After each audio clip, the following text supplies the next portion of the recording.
Net से हुआ या नहीं, वो तो नुकसान हुआ ही है। फ्रेंडली फाइट का कोई जगह नहीं होना चाहिए। और इसमें इधर से संजय यादव जी और मेरे यहाँ जो प्रभारी थे कृष्णा अलावरू जी, तो यही लोग बता सकते हैं क्यों ऐसा हुआ। इनकी ज्यादा तकलीफ इसलिए क्योंकि चुनाव में पूरी तरह साइडलाइन थे कृष्णा अलावरू, वही कांग्रेस तो वही डिसाइड कर रहे थे सब कुछ। नहीं, ये तो सरोजिया कृष्णा अलावरू को हटाकर किसको लाया जाता है? अशोक गहलोत को। वही अशोक गहलोत जो राजस्थान के अंदर अपने सचिन पायलट के साथ लड़ते हैं और सत्ता गवा देते हैं, उन्हें वहां भेजा जाता है। फिर भूपेश को भेजा जाता है, छत्तीसगढ़ के पूर्व मुख्यमंत्री को, वो वहां सत्ता गवा देते हैं। अजय माकन को भेजा जाता है। तो कांग्रेस के पास तो नेता भी वही के जो अपने राज्य में पिटे हुए थे। और राहुल गांधी को खुद को, कांग्रेस को देखना चाहिए भाई, प्रभारी के ऊपर थोड़ी कुछ रहता है। क्या भारतीय जनता पार्टी अपने प्रभारी के ऊपर छोड़ती है? अमित शाह जी, नरेंद्र मोदी पूरा संगठन देखते हैं, सरकार देखते हैं, रणनीति तय करते हैं, क्या घोषणा पत्र में आएगा, कौन सा उम्मीदवार जीत सकता है, कोलिशन में कैसे सीटों का डिस्ट्रीब्यूशन होगा। ये तो राहुल गांधी को देखना चाहिए था ना बैठकर।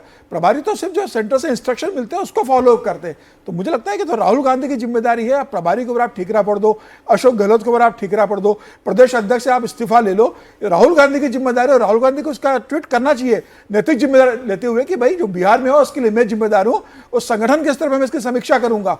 होगा क्या कि राहुल गांधी शाम को या कल जब राहुल गांधी को ध्यान आएगा कि बिहार में हमारा इतना बुरा प्रदर्शन हुआ है, राहुल गांधी फिर वोट चोरी का आरोप लगा देंगे, फिर चुनाव आयोग को कटघरे में खड़ा कर देंगे, फिर ज्ञानेश कुमार पे उंगली उठा देंगे और फिर कह देंगे कि अब हम ये पश्चिम बंगाल में और उत्तर प्रदेश में नहीं होने देंगे। तकनीकी रूप से हो सकता है समीर जी ठीक नहीं हो सकता है कि टाइम का मसला हो ना भाई। हम अभी यहाँ बैठे बात कर रहे हैं, कहीं रात हो, सुबह जब होगी तब ना होगा। मतलब ये समझना तकनीकी रूप से जो गड़बड़, उसमें आप राहुल जी क्यों दोषी? लेकिन कृष्णा अलावरू वो व्यक्ति हैं जिनको राहुल गांधी ने पूरा चुनाव सौंप दिया था। और ये भी कहा जाता है कि कृष्णा अलावरू ने राहुल गांधी से ये कहा था कि आप हमें हैंडल करने दीजिए। और शायद इनकी वजह से तेजस्वी यादव और राहुल गांधी के बीच बात नहीं हो पा रही थी। तेजस्वी यादव जब दिल्ली आए थे तो बड़ी चर्चा थी कि उनकी शायद मुलाकात होगी राहुल गांधी से। मुलाकात नहीं हुई क्योंकि शायद इनका मैसेज था कि अगर आप उनसे मिल लेंगे तो हमारी बार्गेनिंग पावर कमजोर हो जाएगी, तो आप मत मिलिए और हमको यहां पर तय कर लेने दीजिए। तो उन्होंने क्या तय किया और संबंध खराब करने का क्या लाभ हुआ इसका लालू फैमिली और कांग्रेस पार्टी? इसको थोड़ा सा राजनीति के तौर पर देखें, जनरेशनल शिफ्ट था। लालू जी और अखिलेश प्रसाद जी और सोनिया जी वाली कांग्रेस के प्रतिनिधि थे, इसको समझना जरूरी है। और जब तेजस्वी ने कमांड ली, संजय यादव आए, तो इधर राहुल कांग्रेस अब काम करती है, तो कृष्णा अलावरू गए, उसमें कोई गड़बड़ नहीं है। लेकिन आप उसको भी तो रणनीति ठीक से बनाएंगे ना।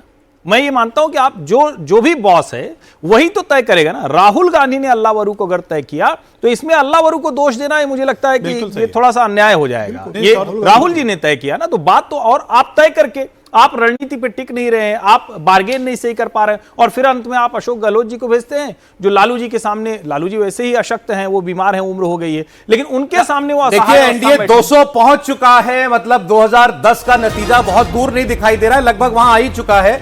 200 पर इस वक्त एनडीए आपको खड़ा हुआ दिखाई दे रहा है। आरजेडी 28 पर, और फिर 2010 की बात होगी तो 22 थी, 28 पर तो आ ही चुके हैं। कांग्रेस पार्टी ऑलरेडी उस पर पहुंच चुकी है। 2010 में 4 सीट 22 पर थी, सबसे कम जो लोएस्ट था उसका, और वो 206 पर था एनडीए जो। लालू जी के परिवार से कोई नहीं जीता। और इसमें अगर हम थोड़ा और हटा लें तो ये जैसे कितनी सीटें दिख रही हैं, 28 में 4 हटा लें कांग्रेस के तो बच गए 24।